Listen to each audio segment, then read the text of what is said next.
এখানে যারা ঐক্যমত্য কমিশনের আছেন তাদের মধ্যে ইফতেখার সাহেব, বদিউল আলম ভাই, তারা দীর্ঘদিন ধরেই তারা একজনে একটা সমাজ সংস্কার দুর্নীতির বিরুদ্ধে তাদের যে লড়াই এবং সুশাসন জবাবদিহিতা নিশ্চিত করতে বদিউল আলম মজুমদার সহ আরো এখানে যারা আছেন তারাও স্ব জায়গা থেকে চেষ্টা করে গেছেন।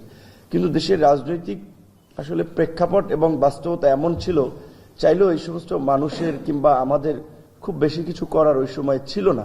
কিন্তু আমরা একটা প্রেক্ষাপট তৈরি করতে পেরেছি এই জুলাই গণ অভ্যুত্থানের মধ্যে দিয়ে। কাজেই আমরা সকলে যেন আসলে একটু জোর দিয়ে হলেও কমিটেড থেকেও যেন দেশ জাতির বৃহত্তর স্বার্থে এই কার্যকর সংস্কারগুলো আমরা বাস্তবায়ন করি। এই সংস্কারের ক্ষেত্রে যেন অবশ্যই ব্যক্তি, দল, গোষ্ঠীর চেয়ে আমরা জাতীয় স্বার্থ এবং দেশকে যেন প্রাধান্য দিই, এটাই আমাদের আজকের এই কমিশনের কাছে আমাদের চাওয়া। এবং একই সাথে কমিশনের মাধ্যমে যেহেতু হেড অব দ্য গভর্নমেন্ট আমাদের সকলের সম্মানিত প্রধান উপদেষ্টা ডক্টর মোহাম্মদ ইউনূস, তারই যেহেতু তারা মনোনীত টিম, তাদের মাধ্যমে প্রধান উপদেষ্টার কাছেও আমাদের এটি আহ্বান থাকবে, যে কোনো মূল্যে যেই সংস্কারগুলো আলাপ আলোচনার মধ্যে দিয়ে ঠিক হবে সেগুলো এই সরকারের অধীনেই বাস্তবায়ন করতে হবে। ধন্যবাদ।